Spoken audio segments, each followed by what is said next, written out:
시청자 여러분 안녕하십니까? K스타 라이브 진행의 온인주입니다. 하나의 선거, 하나의 취임식, 그리고 그 파장이 금융시장에 퍼져나가는 오늘입니다. 정권 교체라는 정치적 이벤트는 분명 시장에 던져진 하나의 돌멩이였고, 이 돌은 이제 한국 증시라는 연못 위에 크고 작은 파동을 만들어내고 있습니다. 새 대통령의 취임은 정치의 시작인 동시에 시장에겐 평가의 시작입니다. 역대 대선 직후 증시는 늘 희망과 현실 사이를 오갔습니다. 기대감은 빠르게 반영되지만 실현 여부는 시간이 걸리기 때문인데요. 월요일에 보여드린 자료처럼 역대 통상적으로 대선 직후 증시는 이렇게 잠시 숨을 고르는 흐름을 보여왔습니다. 하지만 오늘 우리 시장은 이례적입니다. 숨을 고르기는커녕 코스피는 전고점을 단숨에 돌파하면서 기세 좋게 출발했고 그 흐름을 이어가고 있죠. 어떤 변화가 있었던 걸까요? 우리가 대선으로 휴장에 들어간 사이 미국 증시는 AI, 반도체 랠리를 다시 한번 이어갔고 엔비디아는 시가총액 1위 자리를 재탈환했습니다. 오늘 우리 증시에서 SK하이닉스가 급등한 배경이기도 합니다. 특히 ISM 제조업 PMI 부진에도 불구하고 트럼프, 시진핑 이 두 정상 간의 통화 가능성과 4월 채용 공고 증가 등 정치와 경제에 교차된 시그널이 시장을 떠받쳤습니다. 전날 백악관은 이번 주 안에 트럼프 대통령과 시진핑 주석 간 통화가 예정돼 있다고 밝혔고 시장은 이를 두고 양국 관계 개선의 신호로 해석하고 있습니다. 물론 이 흐름이 마냥 순탄치만은 않을 겁니다. 우리 과거에도 봐왔죠. 트럼프와 시진핑의 협상은 진전, 그리고 차질, 다시 진전의 패턴을 반복해 왔습니다. 그리고 그때마다 시장은 단기적인 변동성에 노출됐습니다. 이번에도 마찬가지일 것으로 보입니다. 변동성은 추세를 훼손시키는 조정이 아니라 상승 흐름 속에서 숨고르기일 뿐이라는 분석이 현재까지는 그래서 지배적입니다. 이재명 대통령 당선자가 오늘 오전 중앙선관위에 당선 선언과 함께 곧바로 임기를 시작했습니다. 윤석열 전 대통령의 파면에 따라 이번 선거는 인수위 없이 곧바로 업무에 들어가는 권위 선거였고 새 정부는 오는 7월 17일 재헌절 취임식이 아닌 임명식을 연다는 파격적 계획을 밝혔습니다. 특히 시장은 이제 이 질문을 던지게 됩니다. 그 공약 진짜 이행될까? 이재명 대통령이 후보 시절 내세운 공약인 2, 3주 내에 상법 개정안 통과라는 그 여부와 자사주 의무 소각법안 시행 여부는 지주사, 은행, 증권 등 코리아 디스카운트 해소 테마의 핵심입니다. 즉 이행 속도와 강도가 곧 관련주의 주가 탄력을 좌우하게 되는 셈이죠. 지난해 추진됐던 밸류업 프로그램은 말하자면 당근 중심의 구조였습니다. 기업들이 자발적으로 기업 가치 제고를 계획을 공시하면 정부는 이를 모아서 밸류업 지수로 상품화하고 ETF를 통해 시장성과 인센티브를 부여하는 방식이었죠. 하지만 이번에 다릅니다. 상법 개정, 자사주 의무 소각처럼 시장 자율이 아닌 법적 강제성이 전제된 흐름이라는 점에서 정부 드라이브의 톤이 확연히 바뀌게 됩니다.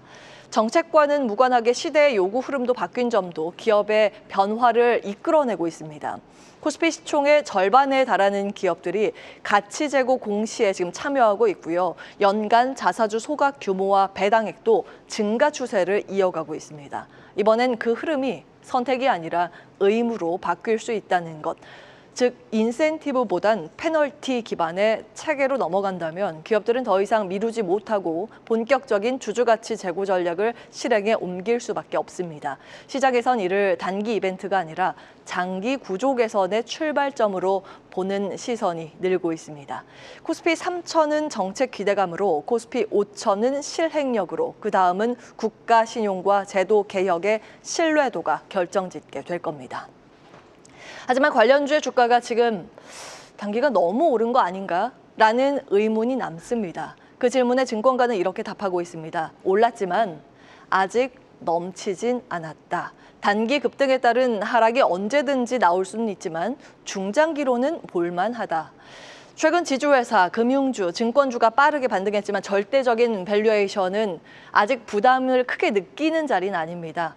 다수의 증권사의 공통된 시각이 그래서 긍정적으로 나오는 건데요.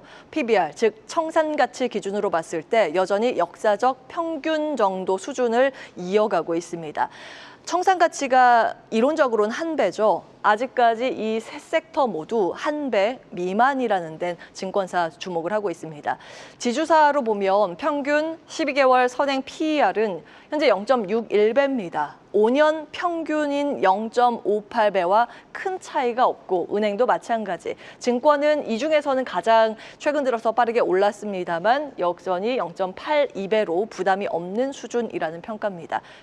종목 투자 아이디어 참고하시라고 증권사 리포트 퀀트 분석 자료를 쭉 정리해 왔습니다. 유안타증권의 자료 내용이고요. 자사주 비중 5% 이상 기업 중에서 PBR 하위 30% 플러스 배당 수익률 상위 30% 종목들 우측에 정리가 돼 있습니다.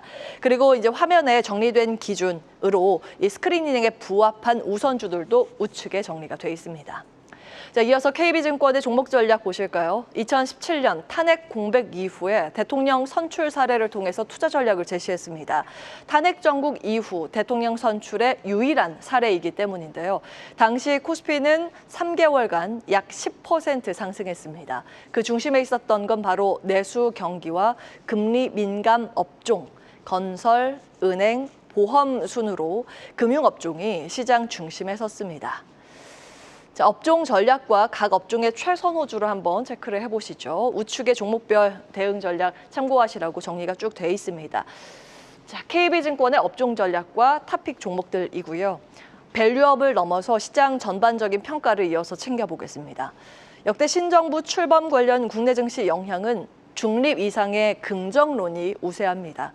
대통령 취임일, 이른바 그 D-Day를 기준으로 코스피의 평균 수익률을 살펴보시면요. 1998년 김대중 정부 당시 동아시아 외환 위기, 그리고 2008년 이명박 정부 당시 글로벌 금융 위기를 제외하고 보면 코스피는 취임 후에 한 달 뒤인 20거래일간 마이너스 1%로 흔들렸습니다. 평균치가 제가 말씀드리겠습니다. 그리고 3개월 뒤인 60거래일 뒤에는 평균치는 플러스 0.9%로 전환이 됐고요. 1년 뒤인 121 거래일 뒤에는 플러스 19.8%를 기록했습니다. 갈수록 수익률이 좋아졌다는 걸 의미합니다. 다음 코스닥의 움직임을 보시면 초기 60일간은 코스피보다 더 좋은 성과를 냈습니다. 그러다가 시간이 갈수록 주도권이 다시 코스피로 넘어가는 흐름을 보였습니다. 초기 정책 기대감으로 중소형주가 먼저 움직이다가 길게 보면 묵직한 실체 있는 대형주가 강세를 보였다는 걸 알 수 있습니다. 신정부 정책 수혜 관련 섹터 업종별 흐름도 좀 정리를 해왔습니다. 지금 화면에 나와 있는 건 유안타증권의 커버 섹터와 종목들인데요. 종목이 빠졌군요. 긍정과 중립 섹터로 함께 보시면 되겠습니다. 긍정적으로 보는 건 반도체, 전력기기, 건설, 방산, 통신 등을 꼽았습니다. 최근 시장에서 주목받고 있는 화장품과 음식료 같이 꼽고 있고요. 밸류업은 증권과 지주사 주목하고 있습니다. 중립적, 다소 이제 보수적으로 보는 섹터는 2차 전지와 정유화학, 은행과 유통, 인터넷 게임 등을 다루고 있습니다. 다음 IM증권에서 섹터 분류를 좀 이렇게 정리하고 있는데 여기서 이제 긍정적인 섹터만 분류를 해서 보고서를 냈습니다. 반도체, 2차 전지, 전기전자, 로보틱스, 조선 방산 등 꼽고 있는데요. 보시는 것처럼 2차 전지의 의견은 지금 증권사마다 갈립니다. 좋게 보는 쪽도 있고 부정적으로 보는 쪽도 있습니다. 계속해서 다양한 경제 이슈를 알고 싶다면 구독과 좋아요, 알림 설정 부탁드립니다. AI 캐스터 권미정이었습니다.